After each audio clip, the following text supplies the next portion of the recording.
प्राचीन काल से ही यूरोप में फ्रांस की स्थिति अत्यंत महत्वपूर्ण रही है और हम आधुनिक काल में देखते हैं कि जो प्रजातांत्रिक मूल्यों का विकास, स्वतंत्रता, समानता, बंधुत्व, जो ये तीन महत्वपूर्ण सिद्धांत हैं, इनकी स्थापना में फ्रांस की 1789 की क्रांति की महत्वपूर्ण भूमिका रही है।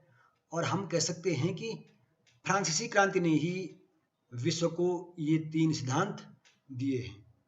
इस तरह हम समझ सकते हैं कि फ्रांस का जो गौरवशाली इतिहास रहा है, विश्व को उसने प्रजातांत्रिक मूल्यों को स्थापित करने में महत्वपूर्ण योगदान दिया है। आधुनिक युग में फ्रांस के बारे में विभिन्न विद्वानों ने कहा है कि फ्रांस जब भी छींकता है तो संपूर्ण यूरोप को जुकाम हो जाता है। इसका अर्थ है कि फ्रांस में जो भी घटनाक्रम होता है उसका प्रभाव निश्चित ही संपूर्ण यूरोप पर पड़ता है और यही प्रभाव हमें स्पष्टतः देखने को मिलता है जब फ्रांस में 1830 की क्रांति हुई और उसका प्रभाव भी यूरोप के अन्य भागों पर पड़ा, अन्य राज्यों, अन्य देशों पर पड़ा। और इसी प्रकार फ्रांस में जब 1848 की क्रांति हुई तो निश्चित रूप से इसका प्रभाव भी यूरोप के अन्य राज्यों, अन्य देशों पर पड़ा। इस शीर्षक के अंतर्गत हम अध्ययन करेंगे कि किस तरह 1848 ईस्वी में फ्रांस में क्रांति हुई और उसका प्रभाव यूरोप के अन्य देशों पर पड़ा। क्योंकि यूरोप के इतिहास में 1848 के वर्ष को एक प्रकार से क्रांतियों का या क्रांति का वर्ष भी कहा जाता है। ये जो क्रांतियां संपूर्ण यूरोप में हुई, जिसका प्रारंभ तो फ्रांस से हुआ, परंतु प्रभाव यूरोप के लगभग सभी देशों पर पड़ा। इसका कारण ये था कि एक तो इस दौर में यूरोप में विभिन्न प्रकार के आर्थिक परिवर्तन हो रहे थे। औद्योगिकरण, एक प्रकार से औद्योगिकरण के विकास के कारण मजदूर वर्ग और जो बुर्जुआ वर्ग होता है उनके बीच संघर्ष बढ़ रहा था। समाज में जो सामाजिक भेदभाव थे, इस कारण समाज में सामाजिक तनाव बढ़ रहा था। जो निरंकुश सरकारें थी, निरंकुश शासक थे, उनके विरुद्ध जनता जो है क्रांति करने को आमादा थी, या हम कह सकते हैं जनता निरंतर सुधारों की मांग कर रही थी। और इन सब कारणों से यूरोप में एक प्रकार से क्रांति का वातावरण तैयार हो गया था। क्रांति के पीछे एक महत्वपूर्ण कारण मेटरनिख का स्वभाव भी था, क्योंकि मेटरनिख जो ऑस्ट्रिया का चांसलर मेटरनिख था, वह निरंकुश शासन का समर्थक था और कहीं भी सुधारों का विरोधी था। मेटरनिख नहीं चाहता था कि यूरोप में कहीं भी सुधारों की मांग हो और कोई भी देश अपने यहाँ उदारवादी शासन की स्थापना करे, जबकि जनता उस समय निरंतर सुधारों की मांग कर रही थी, शासन में सहभागिता चाहती थी। और इन सब कारणों से फ्रांस में जो क्रांति का आरंभ हुआ और उसका प्रभाव संपूर्ण यूरोप पर पड़ा। ऑस्ट्रिया पर ये जो 1848 की क्रांति का प्रभाव पड़ा, तो उसके कारण ऑस्ट्रिया में की जो राजधानी थी वियना, उसमें भी विद्रोह हुआ। क्योंकि ऑस्ट्रिया में विद्रोह को जो प्रोत्साहन मिला वो हंगरी से मिला, क्योंकि हंगरी में जो पहले क्रांति हुई, हंगरी की क्रांति का जो समर्थन या उसका जो नेतृत्व किया प्रसिद्ध पत्रकार लुई कासुथ ने किया। और फिर फ्रांसिस डी के नेतृत्व में राष्ट्रवादी आंदोलन चल पड़ा और इन सब कारणों से हंगरी का जो शासन व्यवस्था थी, हंगरी की जो शासन व्यवस्था थी, हंगरी में क्रांति हो गई और उसका प्रभाव ऑस्ट्रिया पर भी पड़ा और ऑस्ट्रिया की राजधानी वियना में भी क्रांति हो गई। वियना में 22 मार्च 1848 को वियना विश्वविद्यालय के 2 प्रोफेसरों ने सम्राट को सुधारों के लिए पत्र दिया। 13 मार्च को विद्यार्थियों, मजदूरों के एक विशाल दल ने जो है जुलूस निकाला वियना की सड़कों पर। जुलूस को रोकने के लिए जब सम्राट की सेना ने उन पर गोलियां चलाई तो भीड़ जो है अनियंत्रित हो गई और उन्होंने सम्राट के महल तथा मेटरनिख के महल को घेर लिया। मेटरनिख ने नागरिक रक्षा दल को भीड़ को भगाने का आदेश दिया, परंतु नागरिक रक्षा दल मेटरनिख का आदेश मानने की बजाय जनता की ओर मिल गया। इस तरह मेटरनिख समझ गया कि उसकी सत्ता का अंत हो गया है, निकट आ गया है। और मेटरनिक ने तुरंत ही सम्राट को त्याग पत्र दिया और अपना वेश बदलकर वह इंग्लैंड भाग गया। इस तरह ऐसा लगने लगा कि 1848 की क्रांति एक प्रकार से ऑस्ट्रिया में भी सफल हुई। मेटरनिक का जो पतन हुआ तो इसका तुरंत ही प्रभाव पड़ा और संपूर्ण यूरोप पर इसका प्रभाव उसी प्रकार पड़ा जिस प्रकार बास्तिल जो जेल थी, बास्तिल का जो दुर्ग था 1789 में फ्रांसीसी क्रांति के समय जब बास्तिल का पतन हुआ, उसका जो प्रभाव पड़ा लगभग हम कह सकते हैं कि ऑस्ट्रिया में भी और यूरोप पर इसी प्रकार मेटरनिक के पतन का प्रभाव पड़ा। मेटरनिक के पतन के पश्चात सम्राट फर्डिनेंड ने एक उदारवादी मंत्रिमंडल नियुक्त किया और एक प्रकार से नए संविधान निर्माण का जनता को वचन दिया। परंतु यहाँ पर एक महत्वपूर्ण तथ्य ये हुआ कि जैसे ही ऑस्ट्रिया के सम्राट ने सुधारों की मांग की, उसके बाद जो दूसरा चांसलर था वो और भी निरंकुश साबित हुआ। आगे हम इसका अध्ययन करेंगे। और उसने लगभग ऑस्ट्रिया तथा उसके प्रभाव क्षेत्र में रहे सभी देशों में एक तरह से क्रांति का दमन कर दिया। हंगरी में जैसे मैंने बताया कि हंगरी में जब विद्रोह हुआ था लुई कास्टो के नेतृत्व में, तो वहां के शासक ने सुधारों को स्वीकार कर दिया और प्रेस को स्वतंत्रता दे दी, धार्मिक स्वतंत्रता की घोषणा की, सामंतीय विशेषाधिकार नष्ट कर दिए, नागरिक रक्षा दल की स्थापना का वचन दिया। और इस तरह हम कह सकते हैं कि हंगरी में एक तरह से उदारवादी शासन स्थापित हो गया। इसी प्रकार बोहेमिया में भी पार्लियामेंट का गठन किया गया और उदारवादी मंत्रिमंडल की स्थापना का मार्ग प्रशस्त हुआ।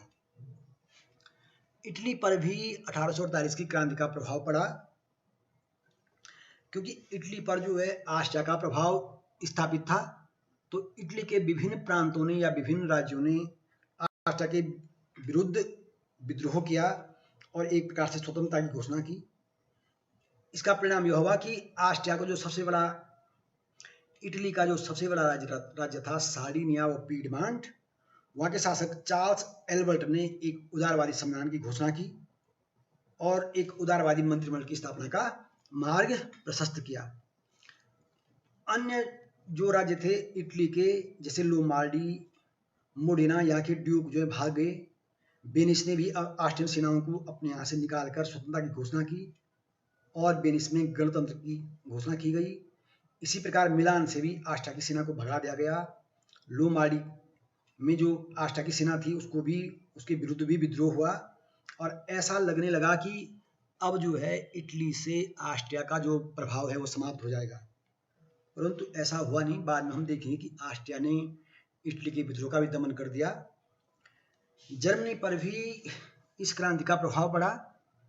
जर्मनी में परसा में भी इसका प्रभाव पड़ा। परसा जो जर्मनी का बड़ा राज्य था, जनता ने बर्लिन में विद्रोह किया और इसका परिणाम यह हुआ कि परसा के शासक चतुर्थ फ्रेडरिक विलियम ने जनता को खुश करने के लिए, संतुष्ट करने के लिए पार्लियामेंट की स्थापना की तथा राष्ट्रीय एकता की योजना में सहयोग करने का वचन दिया। इसका परिणाम यह हुआ कि जर्मनी के जो अन्य राज्य थे वहां भी विद्रोह हुआ और जर्मनी में एक अखिल जर्मन संघ की कांग्रेस या संसद बुलाने का निर्णय किया गया, जिस कारण जर्मनी में फ्रैंकफर्ट की संसद का आयोजन हुआ। यद्यपि हम आगे चर्चा करेंगे कि फ्रैंकफर्ट की संसद ऑस्ट्रिया के दबाव के कारण सफल नहीं हो पाई, परंतु हम कह सकते हैं कि 1848 की क्रांति का प्रभाव जर्मनी पर भी पड़ा और इस क्रांति के कारण हम कह सकते हैं कि जर्मनी के राज्यों ने एक तरफ से संगठित होकर एक जर्मन राष्ट्र के निर्माण की दिशा में एक कदम बढ़ाने का प्रयास किया। यद्यपि वो कदम सफल नहीं हुआ, उस पर हम आगे चर्चा करेंगे। डेनमार्क तथा हॉलैंड में भी क्रांति का प्रभाव पड़ा और यहाँ के शासकों ने संविधान सभा का गठन किया और उदारवादी शासन स्थापित करने का जनता को वचन दिया। इंग्लैंड पर भी इस क्रांति का प्रभाव पड़ा, क्योंकि इंग्लैंड में जो मजदूर कृषक निरंतर समाजवादी सुधारों की मांग कर रहे थे। इन समाजवादियों की एक मांग थी कि सार्वलौकिक मताधिकार अर्थात सबको मताधिकार प्रदान किया जाए, पार्लियामेंट का वार्षिक चुनाव किया जाए, गुप्त मतदान की व्यवस्था हो समान निर्वाचन क्षेत्रों की स्थापना हो, निर्वाचन के लिए संपत्ति की योग्यता को हटा दिया जाए और पार्लियामेंट के सदस्यों को वार्षिक वेतन देने की मांग इन्होंने अपने मांग पत्र में की। और इस तरह इंग्लैंड में 1848 में सुधार के समर्थकों ने, या हम कह सकते हैं मजदूरों, श्रमिकों, ये कृषकों आदि समाजवादियों ने एक विशाल चार्टर, एक मांग पत्र प्रस्तुत किया। इस मांग पत्र पर जो है लाखों लोगों के हस्ताक्षर किए गए और एक तरह से जुलूस की शक्ल में और विशाल मांग पत्र जो है सम्राट को प्रस्तुत किया गया। यद्यपि अपने आप में यह चार्टर बहुत महत्वपूर्ण था, परंतु जब इसका परीक्षण किया गया तो उसमें कई दस्तखत, कई हस्ताक्षर फर्जी पाए गए, जिस कारण चार्टिस्ट जो आंदोलनकारी थे उनकी बड़ी बदनामी हुई। और यद्यपि यह चार्टिस्ट आंदोलन असफल रहा, परंतु हम कह सकते हैं कि इंग्लैंड पर भी 1848 की क्रांति का प्रभाव पड़ा। जैसे मैंने बताया कि यद्यपि क्रांति का प्रभाव संपूर्ण यूरोप पर पड़ा, परंतु शीघ्र ही इसका दमन कर दिया गया। जैसे मैंने कहा, बोहेमिया में ऑस्ट्रिया ने बोहेमिया की क्रांति का दमन कर दिया, वहाँ के विद्रोह का दमन कर दिया। इसी तरह लोम्बार्डी में, हंगरी में, और जो जर्मनी में विशुद्ध जर्मन संघ का निर्माण हो रहा था और ऐसा लगने लगा था कि जर्मनी अब शीघ्र ही एक राष्ट्र के रूप में संगठित हो जाएगा, परंतु ऐसा नहीं हो सका। ऑस्ट्रिया के चांसलर ने बड़ी कुशलता से प्रशा को अपने दबाव में लेकर, प्रशा पर एक प्रकार से अपना प्रभाव जमाकर प्रशा को अखिल जर्मन संघ बनने से रोक दिया। और इस तरह हम कह सकते हैं कि जो प्रशा का सम्राट था फ्रेडरिक विलियम, उसने अपना कदम पीछे खींच लिया और इस तरह प्रशा के नेतृत्व में जो जर्मनी का एकीकरण होने जा रहा था 1848 में, फ्रैंकफर्ट की जो संसद थी वह सफलता प्राप्त करते करते रह गई। और इस तरह हम समझ सकते हैं कि यद्यपि जर्मनी में ऐसा लग रहा था कि क्रांति सफल होती है और जर्मनी एक राष्ट्र के रूप में संगठित होता है, परंतु ऑस्ट्रिया के विरोध के कारण और प्रशा के सम्राट के भय के कारण, या हम कह सकते हैं प्रशा के सम्राट के डरपोक स्वभाव के कारण जर्मनी का एकीकरण होते होते रुक गया, जिस कारण बाद में बिस्मार्क को महत्वपूर्ण भूमिका निभानी पड़ी। इस तरह हम समझ सकते हैं कि 1848 की जो क्रांति थी, यद्यपि इसका आरंभ फ्रांस से हुआ, परंतु इसका प्रभाव संपूर्ण यूरोप पर पड़ा।